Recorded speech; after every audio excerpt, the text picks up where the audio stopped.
Good morning, sweet pea. I love you so much. Okay, today's readings. I can't promise to do this every day, but I have time this morning, and this is a really good one again. Um, Today's one from Mark Nepo really reminds me of something that Cater always says, and I think he got it from somebody else, but he always reminds us to listen with the ears of our heart. March 25th, the ear as petal. The ear is only a petal that grows from the heart. When we hear each other, it all becomes a garden. Just what does it mean to listen?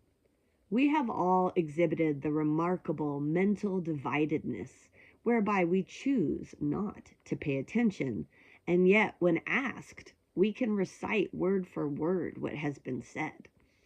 Listening arises from a deeper place, and it seems we can only hear the living to the extent that we truly have lived.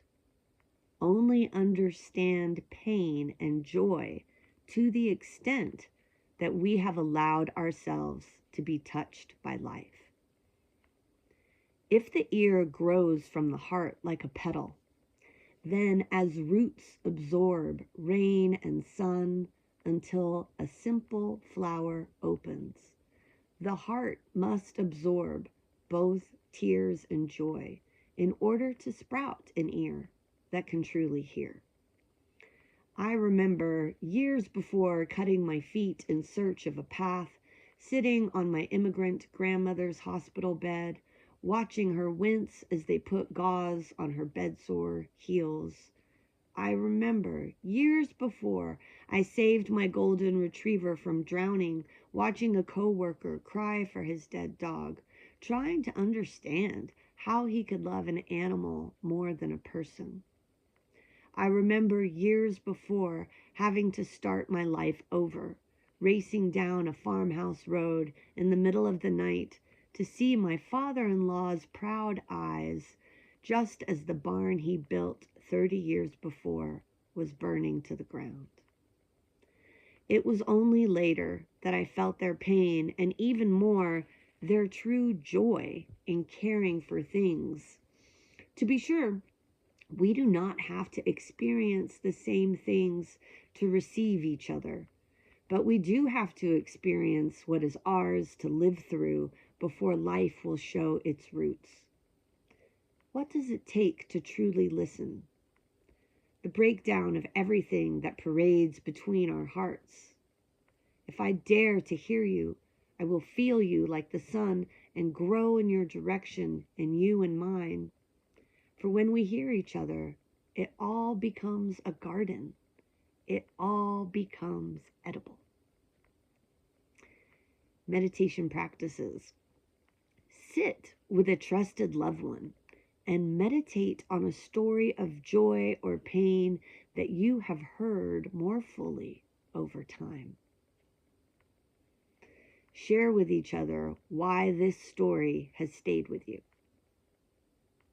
How has your understanding of this story deepened over time?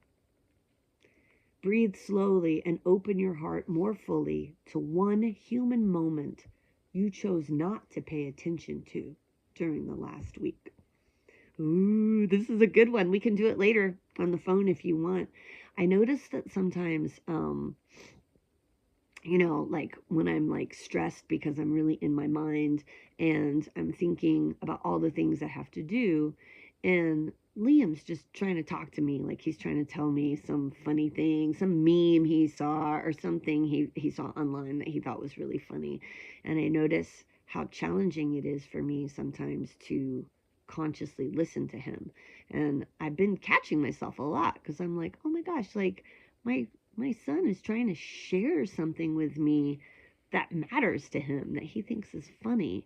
And like, how blessed am I? Like, how many 15-year-old boys just grunt at their mothers a lot, So I've been consciously, trying to let go of my, I got to do this, I got to do that, like my planning, and get down and really, I see these ears on my heart. listening to him with the ears of my heart. And it helps me if I tap on my heart at the same time too.